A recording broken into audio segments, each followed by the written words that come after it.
वरहमतुल्लाहि वबरकातुहू। I hope you all are fine and doing good in your lives. तो हमने आपके लिए एक सीरीज लेके आए हैं जिसमें हम आपके लिए जेईई मेंस या एडवांस के क्वेश्चंस लेके आएंगे या नीट के क्वेश्चंस लेके आएंगे, कंपटीशन के क्वेश्चंस लेके आएंगे। तो आपने सिंपली करना क्या है, हम ये क्वेश्चन सबसे पहले डिक्टेट करेंगे, आपने सबसे पहले कॉपी में नोट डाउन करना है और सबसे पहले खुद ट्राई करना है, क्योंकि आप जब खुद ट्राई करेंगे तो आपको न्यूमेरिकल सॉल्विंग एप्टीट्यूड खुद में डेवलप हो जाएगा। तो हमारे पास जो ये पहला क्वेश्चन है मैं पहले डिक्टेट करता हूं, इसके बाद आप पॉज करके जो है इसको खुद ट्राई करके ऑप्शंस मैच कर सकते हो। आप क्वेश्चन देखो, ए सॉल्यूशन ऑफ टू कंपोनेंट्स। एक सॉल्यूशन है, बना किससे है, दो कंपोनेंट से बना है। N1 moles of the first component and N2 moles of the second component। N1 जो moles है वो है फर्स्ट कंपोनेंट के और N2 जो moles है वो है सेकंड कंपोनेंट के। वो ये जो सॉल्यूशन है ये हम प्रिपेयर कर रहे हैं, ठीक है। तो M1 and M2 are the molecular weights of the component. याद रखना यहाँ पे जो M1 है और M2 है ये मोलैरिटी नहीं है, बल्कि ये मॉलिक्यूलर वेट है कंपोनेंट 1 के और कंपोनेंट सेकंड के respectively. Okay, if D is the density of the solution, ठीक है, तो D जो स्मॉल d है it is the density of the whole solution, ठीक है।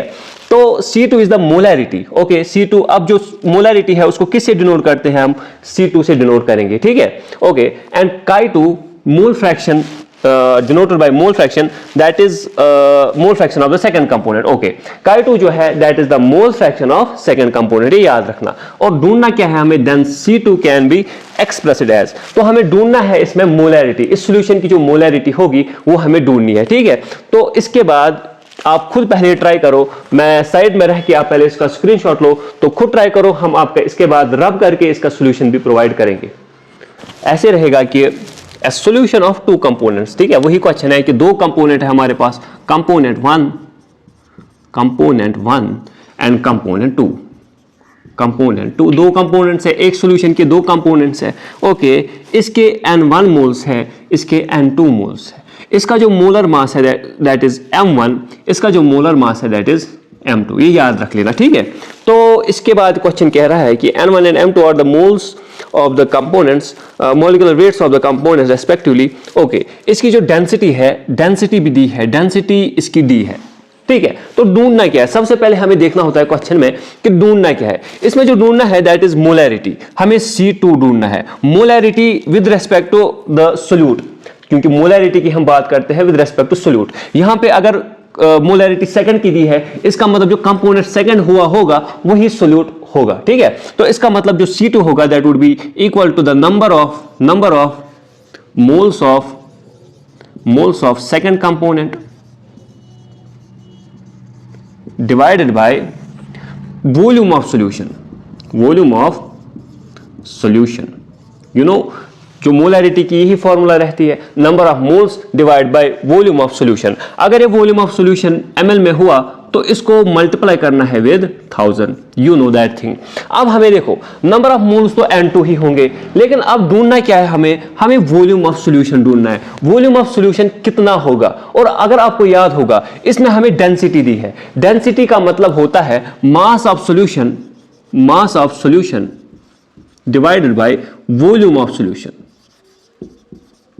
इसका मतलब अगर मैं वॉल्यूम यहां लाऊं तो डेंसिटी डिनोमिनेटर में आएगी। इसका मतलब जो वॉल्यूम ऑफ सॉल्यूशन होगा volume of solution that would be equal to mass of solution divided by the density. जो वॉल्यूम ऑफ सॉल्यूशन होगा that would be mass of solution divided by density, ठीक है। तो इसके बाद फर्दर कैसे करना है, देखो, जो मास ऑफ सॉल्यूशन होगा ना, इस सॉल्यूशन का मास, इस सॉल्यूशन का वजन, वो कितना होगा। सॉल्यूशन में प्रेजेंट है दो कंपोनेंट्स, एक कंपोनेंट ये, एक कंपोनेंट ये। जो इन दो कंपोनेंट्स का वजन होगा वही सॉल्यूशन का भी वजन होगा। यहां पे आप नजर रखो, अगर मुझे इसकी नंबर ऑफ मोल्स होते हैं बराबर weight divide by molar weight, ठीक है। हमें इसका वेट ढूंढना है, इस कंपोनेंट का वेट कितना है, तो इसका जो वेट होगा that would B N1 M1। Okay, जो वेट ऑफ 1 होगा, जो वेट ऑफ सेकंड होगा वो किसके बराबर होगा, that would B N2 M2।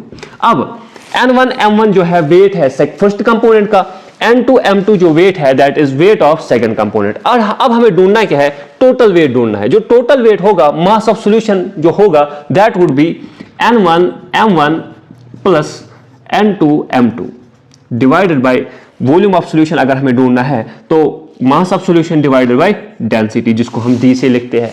अब मुझे करना क्या है, इस वॉल्यूम ऑफ सॉल्यूशन की जो वैल्यू है वो मुझे इस इक्वेशन में पुट करनी है और देखना है हम कहां तक पहुंच सकते हैं। ठीक है, जो C2 होगा that would be equal to the number of moles of second divided by N1 M1 plus N2 M2, ठीक है, divided by density into 1000 as you know. देखो ये जो याद रखो, ये जो वॉल्यूम ऑफ सॉल्यूशन होगा ना, this would be in ml। क्यों ml में होगा? क्योंकि जो डेंसिटी होगी दैट वुड बी इन ग्राम पर ml में होगी। इसका मतलब जो ये वॉल्यूम ऑफ सॉल्यूशन होगा ये भी ml में ही होगा। ठीक है, तो इसका मतलब हमें इस इक्वेशन को 1000 से मल्टीप्लाई करना पड़ेगा। इसके बाद जो थोड़ा सा रब कर लेता हूं तो हम आगे बढ़ लेते हैं इसके। ठीक है, तो इसके बाद करना क्या होगा, देखो इक्वेशन क्या निकल कर आएगी, C2 is equal to N2 divide by M1 plus M2 N1 plus M1 plus N2 plus M2 divide by density into 1000। अब इसके बाद करना क्या है, अब नजर रखो। ठीक है, ये मैं पूरा रब कर लेता हूं अब, तो फर्दर हम इसको सॉल्व कर लेंगे। ओके फाइन, जो हमारे पास फॉर्मूला निकल कर आ गई, जो मोलैरिटी की फॉर्मूला निकल कर आ गई, that would be that C2 would be equal to N2 divided by, okay ये जो D है क्या मैं ऊपर ले सकता हूं, क्या ये इसको मल्टीपल हो सकता है? ठीक है, N1 M1 plus N2 M2 into 1000, ये हमारे पास मोलैरिटी की जो है फॉर्मूला बन गई। अब हम ऑप्शंस देखेंगे। ठीक है, ऑप्शन में देखेंगे तो जो हमारे पास जितने भी ऑप्शंस है, 4 ऑप्शंस है, इनमें कहीं पे भी आप नजर रखना, इनमें कहीं पे भी नंबर ऑफ मोल्स का जिक्र नहीं है। इन चारों ऑप्शंस में काई का जिक्र है, मोल फ्रैक्शन का जिक्र है। इसका मतलब हमें जो नंबर ऑफ मोल्स है इसको कन्वर्ट करना पड़ेगा किस में, मोल फ्रैक्शन में। ठीक है, वो कैसे हम कर लेंगे, वो हम डिवाइड कर लेंगे, इस पूरी इक्वेशन को हम डिवाइड कर लेंगे by total number of moles. Denominator को भी न्यूमरेटर को भी हम डिवाइड बाय करेंगे किससे, टोटल नंबर ऑफ मोल्स से। अब देखना कैसे हम कर लेंगे। C2 होगा बराबर N2D divided by N total. N total मतलब number of moles of first component and number of moles of second component, उनको अगर हम प्लस करेंगे, यहां पे मैं लिखूंगा N टोटल जो होगा that would B N1 plus N2 total number of moles. ठीक है, अब मुझे बोलो डिवाइड में आएगा N1 M1 divided by N total, इसको भी N टोटल से divide, N2 M2 divide by N total into 1000। ठीक है, इतना कर लिया तो इसको आगे सॉल्व कर लेंगे, हम देखेंगे क्या आता है। ठीक है, अब नजर रखना, ये जो N2 divide by N total होगा this would be equal to chi2 into density divided by N1 divide by N total will be equal to chi1 into M1 plus N2 divide by N total will be chi2 into M2। ठीक है, इतना समझ आ गया तो हम further इसको solve कर लेंगे। देखो जो भी ऑप्शंस आपके सामने है, ऑल द ऑप्शंस, इन सब ऑप्शंस में जो है chi2 का जिक्र है, आप नजर रखना एक मिनट।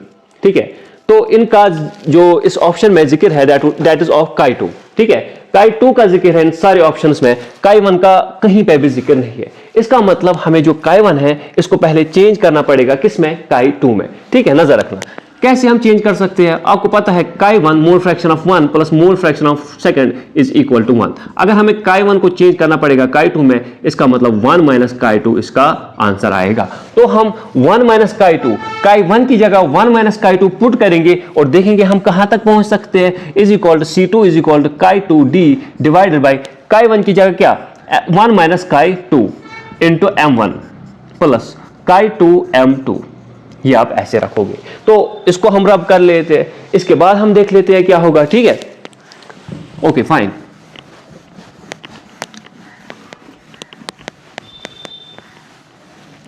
अब इसके बाद देखो जो हमारे पास C2 की ये आ गई that is chi2D into 1000 divided by chi2 M2 plus, okay ये आप नजर रखो। ठीक है, आप यहां पे नजर रखो नीचे, क्या मैं M1 को इसके साथ मल्टीपल कर सकता हूं और M1 को ये जो ब्रैकेट के बाहर है इसको इसके साथ भी मल्टीपल करके देखते हैं क्या होगा। ये बन जाएगा M1 minus M1 chi2 plus chi2 M2।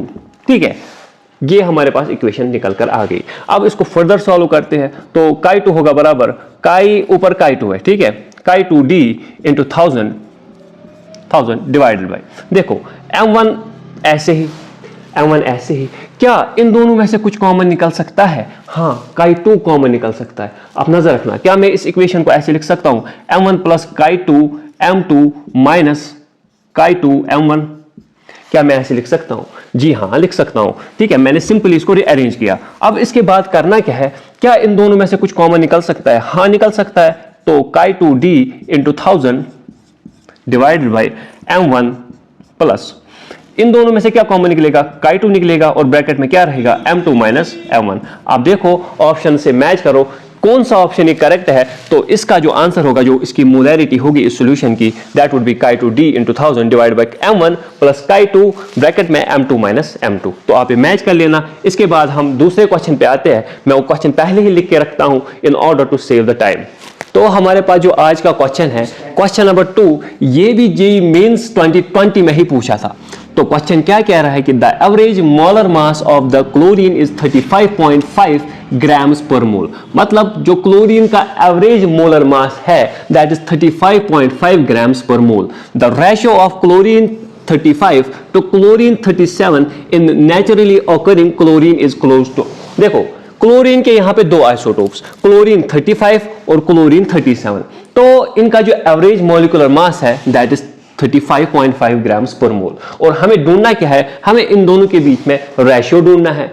तो ये जो क्वेश्चन है, this is the easiest question. आप खुद भी ट्राई कर सकते हो। अगर आप ऑप्शन पे नजर रखो, the option is first one is 4:1, 3:1, 2:1 and 1:1। I will रब द ऑप्शंस। तो हम इसके बाद ऑप्शंस के बाद जो है इस क्वेश्चन का सॉल्यूशन देखेंगे। आप वीडियो को पॉज करके इस क्वेश्चन का सॉल्यूशन देखें, ठीक है? तो इस क्वेश्चन का सॉल्यूशन ऐसे रहेगा कि देखो, जो एवरेज मोलर मास होता है ना क्लोरीन का, दैट इज 35.5, वो किसके बराबर होगा? वो बराबर होगा जो क्लोरीन होगा, क्लोरीन 35, नजर रखो, क्लोरीन 35। फॉर एग्जांपल इसकी क्लोरीन 35 की जो एबंडेंस है, for example that is x, इसकी जो एबंडेंस है दैट इज x, और क्लोरीन 37 की जो एबंडेंस रहेगी that would B 1 minus x। क्योंकि जब हम फ्रैक्शन में बात करते हैं, अगर ये x है तो ये कितना होगा? ये 1 माइनस x होगा। क्लोरीन 35 की एबंडेंस x है, क्लोरीन 37 की एबंडेंस कितनी है? 1 माइनस x। और इन दोनों का जो एवरेज होगा, जो इन दोनों का एवरेज होगा दैट वुड बी 35.5। अब 35.5 मतलब इन दोनों का average molar mass that would be equal to 35.5। वो किसके बराबर होगा? वो होगा बराबर क्लोरीन के मास का, क्लोरीन 35 के मास का क्या है वो मास? वो 35 ही है, into its abundance, into its abundance.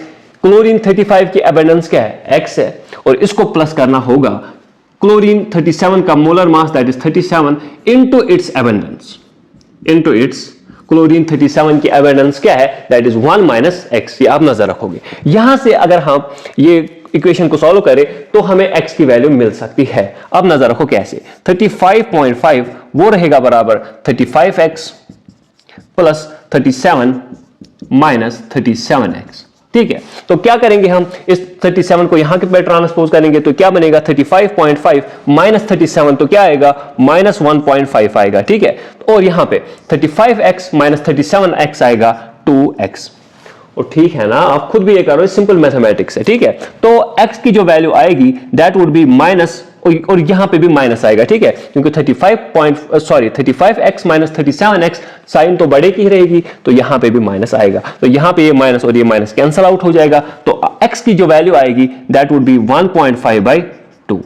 ठीक है, x की जो वैल्यू आ गई दैट इज 1.5/2। और क्या ये जो 1.5 है ये फ्रैक्शन है, क्या मैं इसको 3/2 लिख सकता हूं? तो इसी यहां पे हम 1.5 की बजाय 3/2 लिखेंगे और इनटू 2 ऐसे ही। तो जो x की वैल्यू आएगी दैट वुड बी 3/4। मतलब जो x एबंडेंस ऑफ क्लोरीन 35 है वो कितनी है? वो तो x ही है ना, तो उसकी जो वैल्यू आएगी वो क्या आएगी? वो आएगी 3/4। तो हमें ढूंढना क्या है? हमें सिंपली, आप नजर रखो, हमें सिंपली इन दोनों का रेशियो ढूंढना है। तो x की क्या वैल्यू आ गई? x की वैल्यू आ गई 3/4। और अब मुझे बोलो यहां पे इसकी जो एबंडेंस है दैट इज 1 माइनस x। तो 1 माइनस x की क्या वैल्यू आएगी? वो आएगी 1 minus 3/4 that would be equal to 3 minus 4 minus 3 that is 1/4। तो 1 माइनस एक्स की क्या वैल्यू आएगी 1/4 और इनका जब हम रेशियो निकालेंगे that would be equal to 3/4 is to 1/4 4 और 4 कैंसिल तो रेशियो क्या आएगा रेशियो आएगा 3:1 और इसका जो ऑप्शन नंबर आप चेक कर ले कौन सा ऑप्शन नंबर इसका सही रहेगा और आपने मुझे उम्मीद है कि आपने ये क्वेश्चन खुद भी ट्राई किया होगा। तो ये इजी क्वेश्चन था मेंस में पूछा था इसके बाद हम एक और क्वेश्चन मेंस का ही ट्राई करेंगे। तो ये जो क्वेश्चन कह रहा है that is 8 gram of NaOH is dissolved in 18 gram of water. 8 gram NaOH है डिसॉल्व किया है 18 ग्राम वाटर में ठीक है। Mole fraction of NaOH in the solution and molality of the solution respectively are. हमें ढूंढना क्या है हमें दो चीजें सिंपली ढूंढनी है पहली है mole fraction of NaOH and second one is the molality of this solution. तो सबसे पहले हम क्या कहते हैं इसको मोल फ्रैक्शन ही ढूंढते हैं। तो अब सबसे पहला जो मोल फ्रैक्शन होता है बराबर जो काई NaOH का होगा बराबर that would be equal to number of moles of NaOH divided by number of moles of NaOH plus इसमें और क्या प्रेजेंट है इसमें और वाटर प्रेजेंट है divided by number of moles of NaOH plus number of moles of water. इसका मतलब सबसे पहला हमें जो ढूंढना है number of mole of water ढूंढना है सॉरी NaOH ढूंढना है और उसके बाद number of moles of water भी ढूंढना है तो हमारी मोल फ्रैक्शन निकलेगी। सबसे पहला हमें काई NaOH ढूंढना है number of moles of what number of moles of NaOH ढूंढना है। अब मुझे सबसे पहले एक बात बोलो काई NaOH ढूंढने के लिए sorry number of moles of NaOH ढूंढने हैं पहले ठीक है number of moles of NaOH okay वो होगा बराबर wait given weight divide by molar weight. जो नंबर ऑफ मोल्स होते हैं यू नो दैट थिंग कि नंबर ऑफ मोल्स बराबर होते हैं weight divide by molar weight और इसका जो वजन है दैट इज 8 ग्राम और इसका जो मोलर वेट है दैट इज 40। इसका मतलब जो NaOH का जो नंबर ऑफ मोल्स निकले दैट वुड बी कैंसिलेशन के बाद भी कर सकते हैं हम 1/5। इसके जो नंबर ऑफ मोल्स निकले वो कितने निकले वो निकले 1/5 मतलब NaOH के नंबर ऑफ मोल्स हमने ढूंढने। अब हमें ढूंढने हैं number of moles of water simply number of moles of water. तो उसका वाटर का गिवन वेट कितना है 18 ग्राम है और इसका मॉलिक्यूलर वेट भी 18 है एज यू नो तो इसके नंबर ऑफ मोल्स आएंगे 1। अब यही सारी चीजें पुट करो इसमें। अब मुझे बोलो number of moles of NaOH किसके बराबर है that is equal to 1/5 divided by okay जो टोटल मोल्स होंगे वो होंगे 1/5 plus 1 that would be equal to 1/5 और इनको क्रॉस मल्टीप्लाई करके देखो दैट वुड बी 6/5। अब क्या हो जाएगा ये 5 और ये 5 कैंसिल होके ये आंसर आएगा 1/6 ही आएगा क्योंकि ये रेसिप्रोकल होके 5 और 5 कैंसिल होगा तो आंसर जो आएगा mole fraction of NaOH that would be equal to 1/6 और 1/6 नियरली इक्वल होता है 0.167 की ठीक है। आप कैलकुलेट करके खुद चेक कर लेना। अब हमें दूसरी चीज जो इसमें ढूंढनी है that is molality of this solution ठीक है। ये मैं रब कर लेता हूं इसके बाद हमें सिंपली मोलैलिटी ढूंढनी है ठीक है ओके। अब मुझे बोलो मोलैलिटी की फॉर्मूला क्या होती है। मोलैलिटी की फॉर्मूला होती है मोलैलिटी क्या होता है मोलैलिटी सिंपली होता है number of moles of solute. यहां पे सोल्यूट क्या है NaOH है इसका मतलब number of moles of NaOH dissolved in 1000 gram of solvent क्या है यहाँ पे वाटर है। मतलब हमें देखना है कितने नंबर ऑफ मोल्स हमने डिसॉल्व किए हैं 1000 ग्राम ऑफ वाटर में ठीक है। आप यहां की तरफ नजर रखो।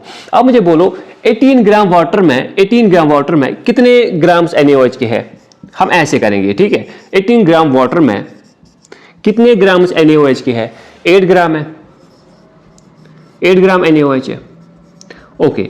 1 ग्राम वाटर में हम यूनिटरी मेथड अप्लाई करेंगे इस पे 1 ग्राम वाटर में कितने ग्राम NaOH के होंगे दैट वुड बी 8/18 ठीक है। इतने ग्राम्स NaOH के होंगे। अब मुझे ढूंढने कितने ग्राम्स में है मुझे 1000 ग्राम ऑफ वाटर में ढूंढने हैं तो क्या करना पड़ेगा फॉर 1000 ग्राम ऑफ वाटर मुझे यहां से भी 1000 से मल्टीप्लाई करना पड़ेगा इनटू 1000 मतलब इतने ग्राम्स मेरे NaOH के प्रेजेंट है। किसके प्रेजेंट है NaOH के प्रेजेंट है किस में प्रेजेंट है 1000 ग्राम ऑफ वाटर में 1000 ग्राम ऑफ वाटर में इतने ग्राम्स NaOH के इतने ग्राम्स सोल्यूट के प्रेजेंट है। अब मुझे बोलो सिंपली अब इन ग्राम्स को नंबर ऑफ मोल्स में कन्वर्ट करना है। सिंपल सी बात है जितने ग्राम्स प्रेजेंट होंगे अब इसके हिसाब से हमें नंबर ऑफ मोल्स ढूंढने पड़ेंगे। तो ठीक है तो हम आगे बढ़ते हैं ठीक है okay fine with the new marker okay इसको हम आगे बढ़ाएंगे। इसका मतलब अब नजर रखो दो इक्वेशन क्या आ रही थी हमारे पास द इक्वेशन वाज कि जो हमारे पास 1000 ग्राम वाटर में कितने ग्राम्स NaOH के आ रहे थे, वो आ रहे थे 8/18 इंटू 1000, इतने ग्राम्स आ रहे थे NaOH के। ठीक है, अब हमें इन्हीं ग्राम्स को नंबर ऑफ मोल्स में कन्वर्ट करना है, फिर देखेंगे क्या निकलेगा। तो यहां पे आप मुझे बोलो जो इतना वजन है, इतने ग्राम्स, ठीक है, ये NaOH का नंबर ऑफ मोल्स ढूंढने हमें, सोल्यूट के नंबर ऑफ मोल्स ढूंढने हमें। तो उसके लिए क्या करना पड़ेगा, जितने नंबर ऑफ ग्राम्स है, weight divide by molar weight, और इसका जो वेट है यहां पे that is 8/18 into 1000, 8/18 into 1000 divide by molar weight of NaOH that is 40। ठीक है, दैट इज 40 सिंपली। अब इसके बाद करना क्या है, इसका मतलब इतने नंबर ऑफ मोल्स, अब देखो इतने नंबर ऑफ मोल्स डिसॉल्व है NaOH की किस में, 1000 ग्राम वाटर में। इतने नंबर ऑफ मोल्स सोल्यूट के डिसॉल्व है 1000 ग्राम वाटर में, और इसी को मोलैलिटी कहते हैं। जो इस इक्वेशन का या इस जो है इनका आंसर आएगा कैलकुलेट करने के बाद, जितना भी आंसर आएगा वो इस सॉल्यूशन की मोलैलिटी होगी। क्यों होगी मोलैलिटी, क्योंकि देखो नजर रखो, क्यों होगी मोलैलिटी, क्योंकि अब जितने नंबर ऑफ ग्राम्स या जितने नंबर ऑफ मोल्स, ये तो मोल्स निकले ना हमारे पास, किसके निकले, सोल्यूट के निकले।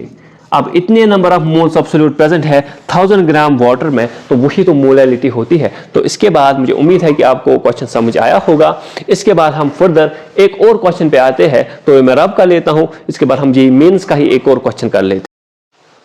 तो हमारे पास अब एक और क्वेश्चन है एक बेसिक कॉन्सेप्ट्स ऑफ केमिस्ट्री पे ही। तो ये भी जी मेंस 2019 में ही पूछा है, बिल्कुल ही इजी क्वेश्चन है।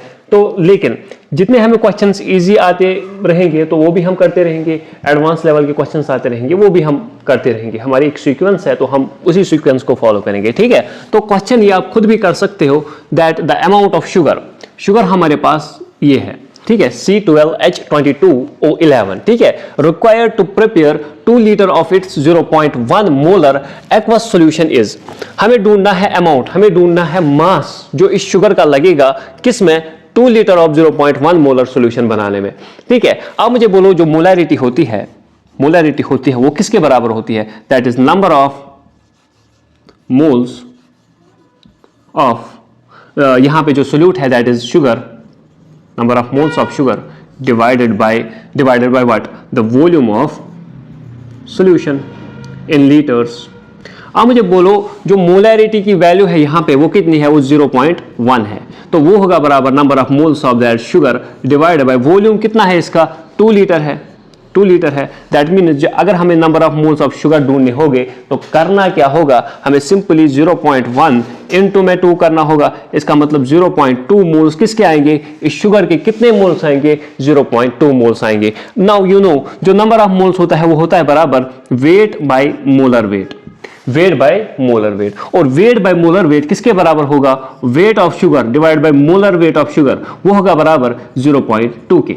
हमें ढूंढना क्या है, हमें इसका वेट ढूंढना है, और वी नो कि इसकी जो मोलर मास होता है इस शुगर का दैट इज 342। ठीक है, ये आप लिख लेना, इसका जो इस शुगर का जो मोलर मास होगा दैट वुड बी सिंपली 342। आप खुद भी कैलकुलेट कर सकते हो।